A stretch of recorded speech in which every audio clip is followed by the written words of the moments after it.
आप लोगों का बोर्ड का पेपर कैसे चेक किया जाता है, कौन कौन सी गलतियां आप लोग जो करते हैं जिसकी वजह से आप लोगों को पेपर चेकर फेल कर देता है, कौन कौन सी चीजें आप लोगों ने मद्देनजर रखनी है जिसकी वजह से आप लोगों का पेपर बहुत अच्छा हो सकता है, आप लोग टॉप भी कर सकते हैं। सारी की सारी चीजें आप लोगों के साथ आज की इस वीडियो में शेयर करने जा रहा हूं। अजीज अल्बा, मैंने तकरीबन 9 से 10 साल पढ़ाया और इतने अरसे में मैंने हजारों स्टूडेंट्स के पेपर चेक किए और आप लोगों के साथ अपने एक्सपीरियंस से चीजें शेयर करने जा रहा हूं। अभी आप लोगों के सामने ये सारी की सारी चीजें रखी जा रही हैं और ये स्टूडेंट्स के पेपर काफी ज्यादा पड़े हुए हैं और यहाँ पे टॉपर स्टूडेंट्स भी हैं और ऐसे भी स्टूडेंट्स हैं जो बिल्कुल नॉर्मल है, जो बड़ी मुश्किल से पास होते हैं।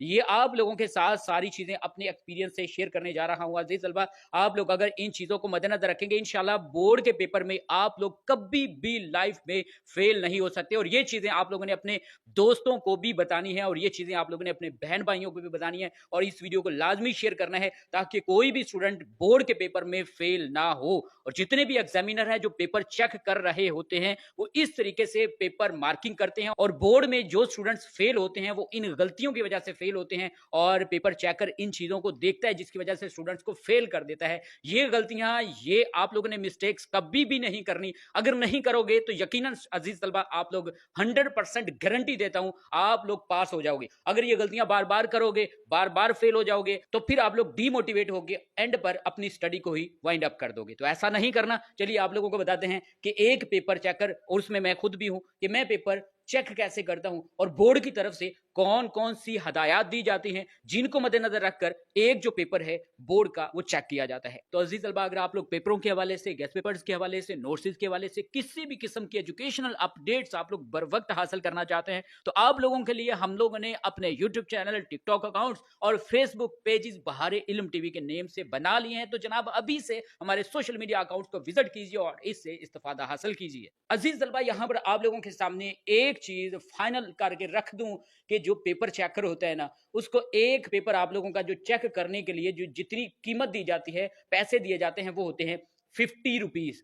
50 रुपीज मतलब 50-60 रुपीज दिए जाते हैं एक बोर्ड का पेपर चेक करने के लिए। और इसमें तकरीबन 8-10 रुपए जो इनकम टैक्स है वो डिडक्ट हो जाते हैं। तकरीबन एक पेपर के 40-45 रुपए एक जो पेपर चेकर है उसको दिए जाते हैं। अब आप लोग खुद ही बताएं कि एक पेपर चेकर जो पेपर चेक कर रहा होता है रोजाना के, अगर वो 100 पेपर भी चेक करे तो उसको कितना ज्यादा प्रॉफिट मिलेगा। और एक ऐसा बंदा कि जो सिर्फ और सिर्फ 30 पेपर एक दिन में चेक कर रहा है, तो भाई कौन सा बंदा प्रॉफिट में है, ये या ये वाला? जाहिर बात है जिसने 100 पेपर चेक किए हैं वो प्रॉफिट में है और जिसने सिर्फ 30 पेपर चेक किए हैं वो प्रॉफिट में नहीं है। उसकी तो एक दिहाड़ी पूरी बनी भी नहीं है। अब पेपर चेकर क्या करते हैं, वो कोशिश कर रहे होते हैं कि ज्यादा से ज्यादा पेपर वो चेक करें। अब जितने ज्यादा वो पेपर चेक करेंगे उतना ज्यादा उनका खर्चा बन जाएगा।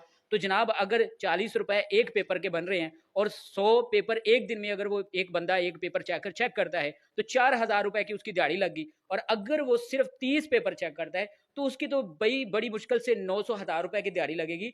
तो ऐसे लोग क्या करते हैं, पेपर जल्दी जल्दी चेक करते हैं। अब होता यह है कि जिन स्टूडेंट्स के पेपर ऐसे टीचर के सामने चले जाते हैं जो सिर्फ पैसा छाप रहे होते हैं, सिर्फ ऐसे टिक्के लगा रहे होते हैं, ठीक है, अन्नेवा जिसको कहते हैं, पेपर चेक कर रहे होते हैं। हमारा भी ऐसा होता है कि कभी हमारा मूड सही ना हो तो हम लोग क्या कर रहे होते हैं कि हम लोग ऐसे टिक्के ऐसे ही, बस पेपर पढ़ा भी नहीं है, ठीक है, इधर वो मतलब क्वेश्चन पेपर पड़ा हुआ है और इधर हम लोगों ने ऐसे टिक्के लगाई। और अगर देखते हैं बच्चे ने राइटिंग, बच्चे की खूबसूरत है, इसने सही लिखा है, पहले एक दो हम लोग क्वेश्चन पढ़ते हैं, उसके बाद हम लोग भी ऐसे धड़ाधड़, ठीक है। अब एक ऐसा बंदा, एक ऐसा पेपर चेकर जिसके सामने एक ऐसे बच्चे का पेपर आ जाता है और उस पेपर चेकर का मूड भी परफेक्ट है, अच्छा है, खुश है और जनाब गप्पे लग रही हैं और इधर से ऐसे टिक्के लग रही हैं। बाज़ औक़ात ऐसे होता है कि जो टीचर है ना उसके स्टूडेंट्स पेपर चेक कर रहे होते हैं। तो ऐसे जो स्टूडेंट्स हैं जिन्होंने गलत भी लिखा हो और उनकी राइटिंग अच्छी है, उन्होंने पेपर अच्छे तरीके से अटेम्प्ट किया है, उनको मार्क्स पूरे मिल जाते हैं। और बाज़ ऐसे स्टूडेंट्स होते हैं जिन्होंने जनाब बहुत अच्छा लिखा है और उनकी राइटिंग खराब होती है, उन्होंने सही पेपर प्रेजेंट नहीं किया हुआ होता, लेकिन लिखा उसने सवाल बहुत अच्छा है। लेकिन जो पेपर चेकर वो कहता है यार इसने खराब सा लिखा हुआ, कटिंग वटिंग है, तो वो क्या कर रहे होते हैं, ऐसे क्रॉस कर दिया या ऐसे, ये बिलफर्ज पूरा बिल्कुल सही क्वेश्चन है, एक क्वेश्चन की डेफिनेशन भी ठीक है और उसने उसकी एग्जाम्पल भी ठीक लिखी है, जो कुछ भी पूछा गया वो एक्यूरेट उसने लिखा है, लेकिन राइटिंग ठीक नहीं है, उसने कटिंग की है। तो क्या करता है, जहां पर कटिंग हुई ना, बिलफर्ज यहाँ पर ऐसे कटिंग हुई है, अब जो पेपर चेकर है वो यहाँ पर जो कटिंग हुई है उसके ऊपर दायरा लगा देता है और 2 नंबर का एक शॉर्ट क्वेश्चन है तो वो क्या करता है 1 नंबर दे देता है। तो ऐसा आप लोगों ने कभी भी नहीं करना। अपने पेपर की प्रेजेंटेशन आप लोगों की बहुत अच्छी होनी चाहिए। आप लोगों की राइटिंग अगर खूबसूरत नहीं है, मसला नहीं है, प्रॉब्लम नहीं है, आप लोगों की राइटिंग नीट एंड क्लीन होनी चाहिए। हाशिए लगा के आप लोगों ने हर चीज हाशिए के अंदर लिखनी है और एक एक चीज क्लियर होनी चाहिए जो आप लोगों ने लिखा है। आप लोगों ने कट वाली मार्कर यूज करनी है। अगर आप लोगों को कट मार्कर यूज नहीं करना आता, मसला नहीं है यार, आप लोग सिंपल सा जो मार्कर है वो हेडिंग शेडिंग बना के वो आप लोग यूज करें। आप लोगों की जो चीज आप लोगों ने लिखी है वो समझ आनी चाहिए। तो फिर जो एग्जामिनर है उसको पता होगा भाई ये बच्चा जो है इसने क्वेश्चन ठीक अटेम्प्ट किया है, वो आप लोगों को वो टिक कर देगा आप लोगों का जो क्वेश्चन है। तो पहली गलती आप लोगों ने नहीं करनी वो ये है कि आप लोगों की राइटिंग नीट एंड क्लीन होनी चाहिए। इसके बाद दूसरी गलती जो आप लोगों ने नहीं करनी, आप लोगों का कोई भी सवाल है जो आप लोगों को नहीं आता उसको नहीं छोड़ना।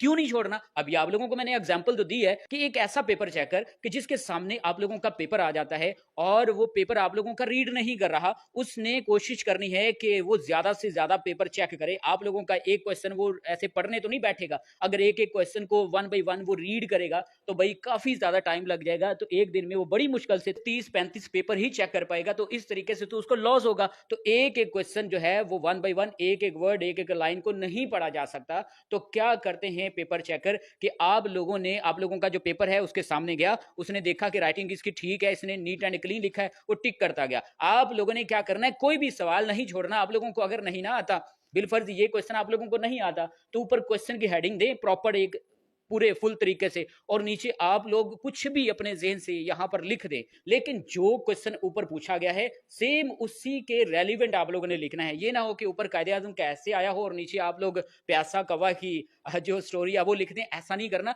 मिलता जुलता अपने पास से आप लोगों ने इंग्लिश मार मुर के वो लिख देनी है और ताकि पता लगे कि आप लोगों ने कुछ ना कुछ लिखा है। और जो पेपर चेकर है उसके सामने अगर आप लोगों का ऐसे आएगा वो टिक कर देगा। कम अज कम आप लोगों का अगर 10 नंबर का ऐसे है वो कम अज कम 3-4 नंबर तो लाजमी आप लोगों को दे देगा। अगर एक ऐसे पेपर चेकर के सामने आप लोगों का पेपर चला जाता है जो जनाब सिर्फ पैसा छापने के लिए आया है और वो स्टूडेंट्स के क्वेश्चन को रीड नहीं कर रहा, और ऐसा जो पेपर चेकर है दुआ करें आप लोगों के लिए भी आ जाए। और ऐसे जो पेपर चेकर हैं ये तो मौजें करवा देते हैं स्टूडेंट्स की। अच्छा, नेक्स्ट जो गलती आप लोगों ने जो नहीं करनी वो अब आप लोग सुन ले। बड़ी फनी चीज है जो अभी आप लोगों के साथ शेयर करने जा रहा हूं। अब देखें, हम लोग भी पेपर चेक कर रहे होते हैं और स्टूडेंट्स क्या करते हैं, एंड पे ना या तो एक दुआ लिख देते हैं पेपर चेकर के लिए, या कह देते हैं अल्लाह ताला आपकी माँ को हज करवाए, मेरे नंबर पूरे लिख देना, या मैं बीमार थी या बीमार था, अल्लाह का वास्ता है मुझे पूरे नंबर दे देना। या स्टूडेंट्स ने तावीज़ बनाए होते हैं पेपर के ऊपर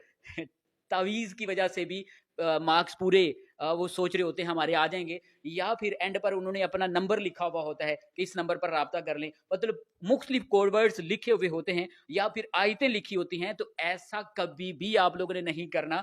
ऐसा अगर आप लोग करेंगे तो नेगेटिव मार्किंग भी आप लोगों की हो सकती है। होती तो नहीं है, कोई भी टीचर ऐसा नहीं करता कि आप लोगों ने कुछ लिखा डायलॉग ऊपर और या आप लोगों ने दुआ लिखी, तावीज़ लिखा तो कोई नेगेटिव मार्किंग, या बोर्ड की तरफ से ऐसा कुछ भी नहीं होता। लेकिन आप लोगों को इस तरह के लिखने के मार्क्स नहीं मिलेंगे। बोर्ड की तरफ से ये नहीं लिखा हुआ होता कि आप लोगों को मार्क्स ज़्यादा दिए जाएँगे अगर ऊपर तावीज़ लिखा होगा या ऊपर आयत लिखी होगी या आप लोग पेपर चेकर को दुआ देंगे तो जितने भी स्टूडेंट्स ने दुआ दी है उनके नंबर ज़्यादा कर दें। ऐसा बोर्ड की तरफ से कोई भी रूल एंड रेगुलेशन नहीं दिया जाता। ठीक हो गया? तो ये चीज़ें आप लोगों ने ज़रूर अज़ीज़ तलबा मद्देनज़र रखनी है। सबसे पहले आप लोगों ने कोई भी सवाल छोड़ना नहीं है। जो कुछ आता है लिखना है, सारे के सारे सवाल आप लोगों ने लिखने हैं। दूसरा काम आप लोगों ने ये करना है कि आप लोगों की राइटिंग अगर खूबसूरत नहीं है, कट वाला मार्कर यूज़ नहीं करना आता, मसला नहीं है, नीट एंड क्लीन लिखना है, वर्ड्स खुले-खुले करके लिखने हैं। एक लाइन में आप लोगों के 5-6 वर्ड्स होने चाहिए। ये नहीं है कि आप लोग जनाब यहाँ पे मिक्सर बना दें। यहाँ पर एक वर्ड के ऊपर आप लोग चढ़ा-चढ़ा के दूसरे वर्ड ऐसे लिखते जाएँ, ऐसा नहीं करना। ठीक है? आप लोगों ने खुले-खुले वर्ड करके लिखने हैं और एक लाइन में 5-6 वर्ड्स होने चाहिए और लाइन नहीं छोड़नी आप लोगों ने। ये ना हो कि आप लोग इस लाइन पे ये लिखें और नेक्स्ट इस लाइन को छोड़ दें, नेक्स्ट इस लाइन पे, लाइनें भी नहीं आप लोगों ने छोड़नी। ठीक हो गया? और ये मुख्तलिफ डायलॉग भी आप लोगों ने नहीं छोड़ने और टाइम को आप लोगों ने ज़रूर मद्देनज़र रखना है। ये ना हो कि आप लोग जनाब सवाल पढ़ते-पढ़ते पूरा आप लोगों का टाइम हो जाए और आप लोगों का जनाब पेपर भी कंप्लीट ना हो। तो ये चीज़ें आप लोगों ने ज़रूर मद्देनज़र रखना है। उम्मीद करते हैं अज़ीज़ तलबा आज की ये वीडियो आप लोगों को ज़रूर पसंद आई होगी। मिलते हैं नेक्स्ट वीडियो में। अपना ख्याल रखिएगा। अल्लाह हाफ़िज़।